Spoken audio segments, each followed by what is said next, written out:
Embotelladora de Coca-Cola en el Perú rompe su sindicato sin asco. Vuelven perulibristas embarrados en compra de uria a altos cargos en el Midagri. La crisis reputacional que vive Bumble, la app de citas, el congresista ChatGPT y mucho más hoy que venimos cargados. Empieza la contra.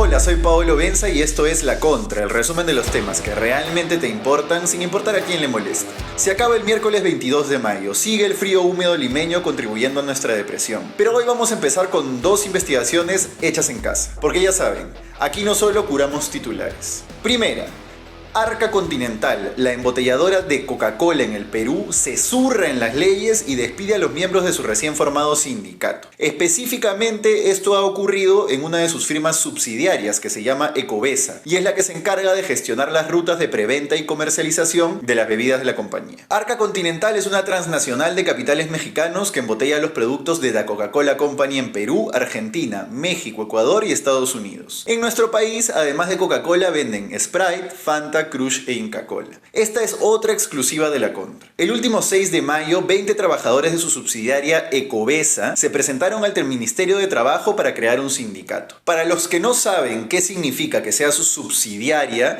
en sencillo es que la controla porque es su dueña. Dice a La Contra Pedro Espejo, secretario general adjunto del nuevo sindicato de Ecovesa. Por ley deberíamos trabajar 8 horas, pero nosotros empezamos con una reunión a las 7 de la mañana y nuestra hora de salida es a las 6:30 de la tarde. Creamos el sindicato para pelear por nuestras 8 horas. Deberíamos trabajar solo hasta las 4 p.m. La empresa no nos reconoce las horas extras. Sin embargo, una semana después, a partir del 13 de mayo, la empresa empezó a votar a los trabajadores que estaban en la hoja de inscripción del sindicato para despedirlos con la vieja excusa de la reestructuración de perfiles y puestos. Uy, estamos reestructurando justo ahora y justo, compadre, te tocó a ti que acabas de formar un sindicato. Mira qué coincidencia. Hasta ahora han despedido a 7 de los 20, entre ellos a Espejo. La Contra se comunicó con Arca Continental para obtener sus descargos ante esta situación, pero respondieron que no darían comentarios. ¿Y qué podrían decir, la verdad, si la figura es bastante clara? Despedir trabajadores que han formado un sindicato configura una clara conducta antisindical y por ende ilegal. Espejo también hizo notar que Arca Continental colocó inmediatamente anuncios para reemplazar al personal despedido en casi los mismos puestos de venta. Según el decreto supremo 014/2022 TR, la inscripción de un sindicato es automática a sola presentación de la solicitud de inscripción. Eso significa, en simple, que lo que ha hecho la embotelladora de Coca-Cola es romper a la mala el sindicato de su subsidiaria. Y no hay mucho que rebatir sobre ese hecho concreto. Vale recordar que la conducta antisindical de Arca Continental es casi un calco de lo que hizo el canal de televisión Latina hace unos meses, cuando despidió a sus galardonados camarógrafos que habían formado un sindicato. Reporté la historia en extenso en mi canal de TikTok. Lo que acaba de hacer Latina, que ha despedido a varios de sus trabajadores luego de que formaran un sindicato.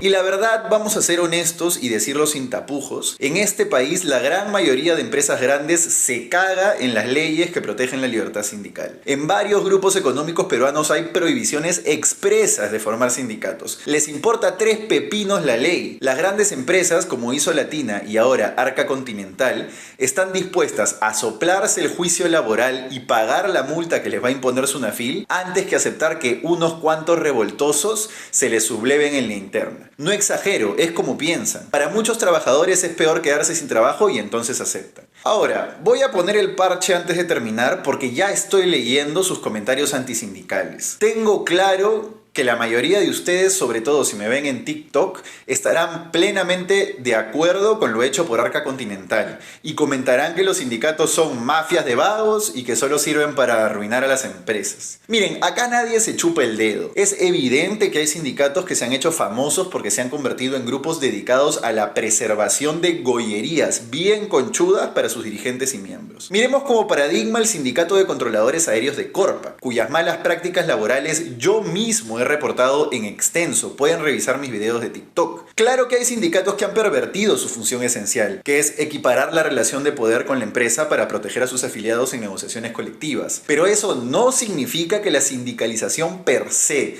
como concepto que aplica a todos los casos, deba ser erradicada. La única forma de tener una sociedad que vive en paz es dándole herramientas legales a los laburantes para que se organicen. Ocurre así en todos los países civilizados del mundo, con todos los problemas que acarrea para el mercado. Así como hay sindicatos que podríamos equiparar con mafias, lo mismo podríamos decir de empresas que se cartelizan y actúan como mafias, o instituciones públicas, etcétera, etcétera, etcétera. Y en esos casos no vamos a decir que las empresas privadas no sirven para nada, ¿no es cierto? Bueno, termino con esto. El nuevo sindicato de Ecovesa, la subsidiaria de Arca Continental, adelanta que tomará acciones legales contra la empresa. Les espera, se lo digo desde ya, una larguísima batalla por delante. Vamos con nuestra segunda investigación. El Ministerio de Desarrollo Agrario acaba de reciclar a un exfuncionario del gobierno de Pedro Castillo, acusado de presunta corrupción en la fallida compra de Uria. Sí, esa que nunca se logró concretar luego de que se cayera una enorme cantidad de licitaciones. Se trata del perulibrista Rogelio Javier Guamaní Carvajal, quien acaba de ser nombrado por el Midagri como nuevo director ejecutivo del PROBRAEM, el proyecto especial de desarrollo del Braem, una de las zonas cocaleras del Perú. Esta también es otra exclusiva de la Contra. Guamaní Carvajal es un perulibrista de pura cepa, por lo que no sorprende tanto que haya vuelto al aparato estatal en la continuación del gobierno del lápiz, que es esta. Lo que sí sorprende es que el ministro Ángel Manero haya aceptado nombrarlo con el historial que se maneja.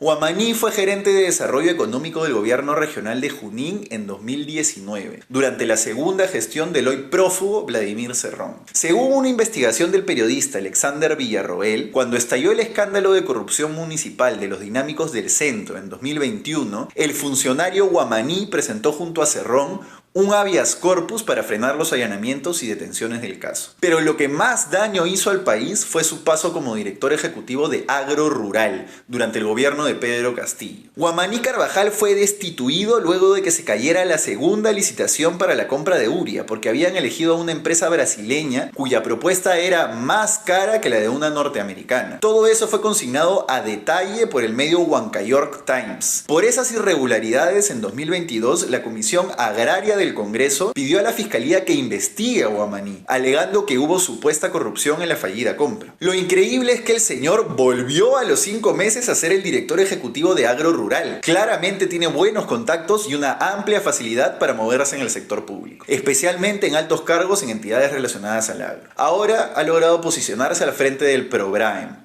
Qué cosas, ¿no? Vamos a un primer corte y volvemos con 2 temas políticos y uno ciudadano. La presidenta le pide al Tribunal Constitucional que le tire un salvavidas, la alucinante letalidad de las carreteras peruanas y hablamos un poco de Marcelo Odebrecht. Volvemos. Anuncia en la Contra Podcast la información que necesitas sin importar a quién le moleste. Hemos empezado este proyecto desde la sala de Paolo Benza y para garantizar la sostenibilidad de este espacio te necesitamos a ti, a tu bolsillo, a tu aporte, a tu sencillo. Porque si confías en nosotros, le das una manito también a la información periodística y a la Pepa sin filtros. Y te haremos llegar a esas audiencias que aún no te conocen. Te esperamos. Regresamos con La Contra, el resumen de los temas que realmente te importan sin importar a quién le moleste. No te olvides que puedes suscribirte a nuestro canal de WhatsApp en el link que está en la descripción de este video para recibir todas nuestras investigaciones exclusivas. Titulares. 1. La presidenta mueve una ficha e irá al Tribunal Constitucional, cuyos miembros han sido elegidos por sus aliados del Congreso, para que le tire una boya y la defienda de las investigaciones fiscales. Según una resolución publicada hoy en El Peruano, en el Consejo de Ministros del último viernes se aprobó presentar una demanda competencial ante el TC contra la Fiscalía y el Poder Judicial. La presidenta alega un supuesto menoscabo a sus funciones. ¿Qué funciones si nunca la vemos haciendo nada relevante? Pero bueno, en el fondo lo que hay es la esperanza de que los aliados del Tribunal Constitucional digan que la Fiscalía ya no puede investigarla. ¿Por qué? Porque justo el fiscal de la Nación, Juan Carlos Villena, que da la casualidad que no es de su bando, acaba de terminar su investigación preliminar contra la presidenta por las joyas y relojes que le regaló su guay Kioscorima. En Cristiano, la presidenta busca ponerle un freno a la fiscalía. Y la verdad es que si consigue un fallo favorable del TC, sería una burla muy graciosa. ¿Se acuerdan que la ex cabeza del tribunal, Marianela Ledesma, ya dejó claro cuando se trataba de Pedro Castillo que la fiscalía sí puede investigar al presidente? Bueno, y entonces todos estábamos de acuerdo en que sí, era así, ¿no? Bueno, Sigue siendo así, señores, déjense de tonterías. Que si ahora el TC le hace el favorcito a Boluarte será la prueba más grande de la estúpida impredictibilidad de nuestro sistema de justicia de la que tanto les hablo. Que primero va para un lado, luego regresa, va para el otro, y una afirmación más de esa frase que dice que acá primero consigues el poder, copas los puestos, tomas la decisión y ya luego consigues a los constitucionalistas que la sustenten sea cual sea. Sería una burla absoluta. 2. Las pistas peruanas son mucho más letales que el dengue. Según un informe de la periodista Paloma Verano que revisó datos del SINADEF, en lo que va del año se han registrado 600 muertes por accidentes de tránsito en todo el país. Esto es casi el triple que las 206 muertes por dengue que registra la Sala Situacional del Dengue del Ministerio de Salud hasta la semana 19 del 2024. Y esto tomando en cuenta que este verano hemos tenido el peor brote de dengue que se tenga registro. Como les decía hace unos días, viajar por las carreteras del Perú es una actividad de alto riesgo. Lo saben los erumistas, que se mueren 3 por año trasladándose a su lugar de trabajo, y lo sabe cualquiera que haya viajado por el país. Solo en la última semana hubo 28 muertos por accidentes en nuestras carreteras, entre los 17 del bus de Ayacucho, donde estaba el excontralor Alarcón, los 8 de Ancash y los 3 de Pasamayo. Vuelvo a recordar aquí lo que me dijo hace unos años una periodista española. No entiendo el poco valor que tiene la vida de las personas en regiones en este país. Se cae un bus cada semana, se mueren 50 y no pasa absolutamente nada. En España uno solo sería un escándalo, me dijo. Me dejó helado, porque tenía razón.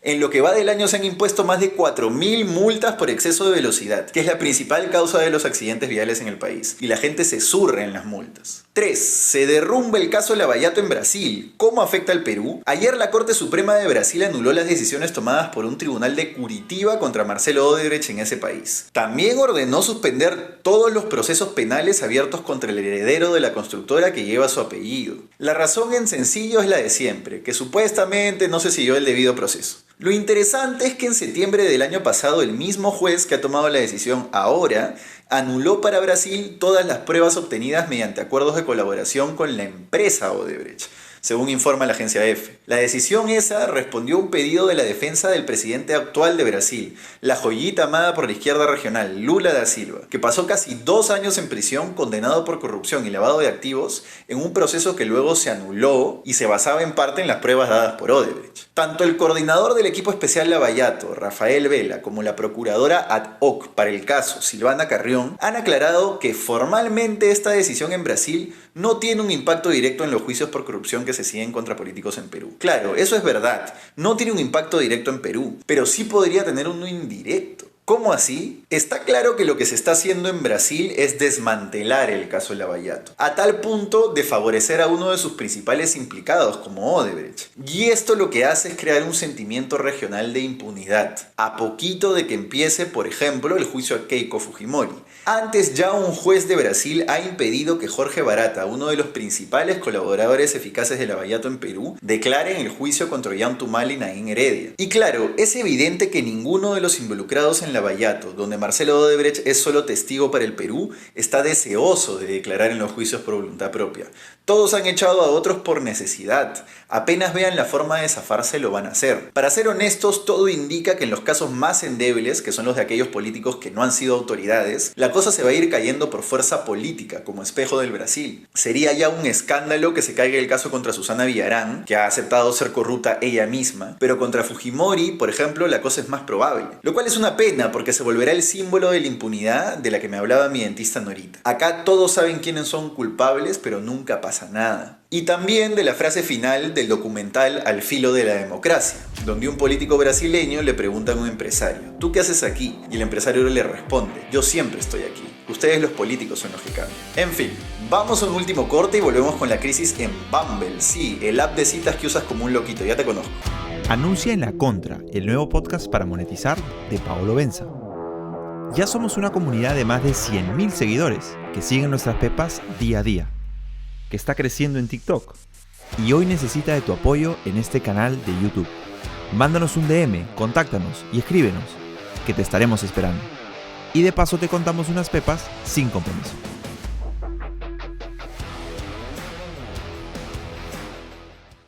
Regresamos con la contra, el resumen de los temas que realmente te importan sin importar a quién le moleste. No te olvides de darle like a este video para que llegue a más gente y de suscribirte a este canal. Pronto te diremos cómo puedes apoyar al periodismo independiente que aquí hacemos. Hoy quiero cerrar con un tema un poco distinto que me ha llamado la atención.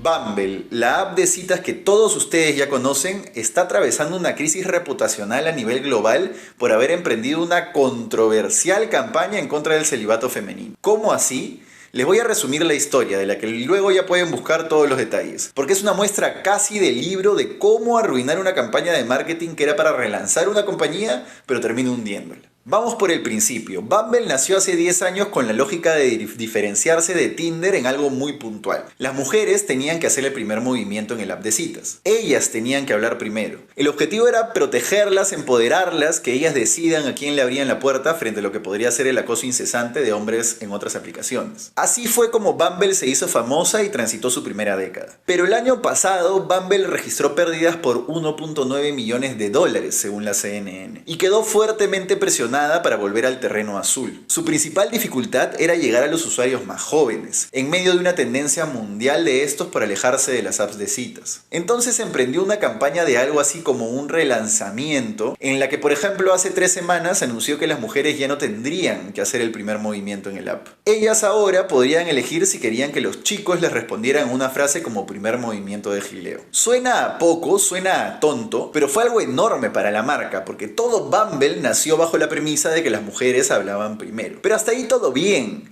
parecía un refresh normal, hasta que Bumble lanzó la parte de su campaña que incluía anuncios con paneles y lo arruinó todo. En sencillo, desde Corea del Sur se ha expandido entre los jóvenes del mundo una corriente en la que las mujeres heterosexuales optan por el celibato voluntario. La recesión del sexo, lo llama The Guardian.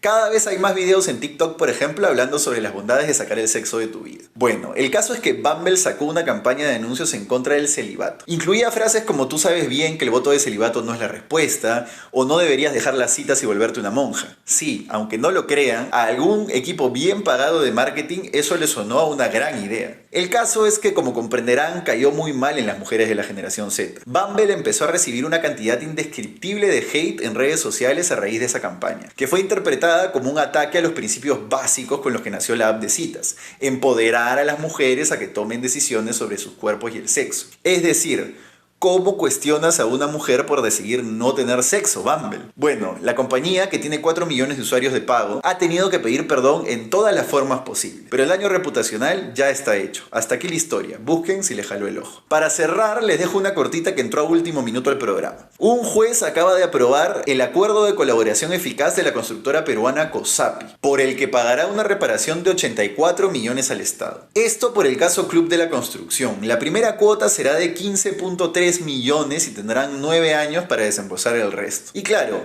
aportar pruebas contra los políticos corruptos con los que trabajaron. Nada, quiero cerrar con una pequeña corrección a un dato que di ayer. En el último programa les dije que Tía María iba a producir 1 millón de toneladas de cobre al año, pero formulé mal mi afirmación de casualidad. Me refería a que Tía María llevaría la producción total de Southern, su matriz, a esa cifra. Tía María solo producirá 120.000 toneladas. Cuando uno hierra, debe corregirse. Y lo prometido es deuda, la payasada del día. Un informe del comercio descubre al congresista ChatGPT, Paul Gutiérrez, que presenta proyectos de ley con textos copy-pasteados del app de inteligencia artificial. Literalmente son los textos en los que la IA te dice que no puede darte información más actual porque para eso necesita la versión de pago. O sea, encima usaba la versión gratuita para copiarse, el pendejo. Ya increíble. ¿A quién le tenemos que agradecer por llevar a este señor al Congreso? A Cerrón, que lo metió en la bancada de Perú Libre, y a Castillo, que después lo separó con el bloque magisterial. En fin, eso fue todo por hoy en La Contra. Disfruta, comenta, comparte este video en la noche de hoy o en la mañana de mañana, como más te acomode. Y recuerden, ¿qué otro podcast investiga a las empresas como nosotros? Ninguno.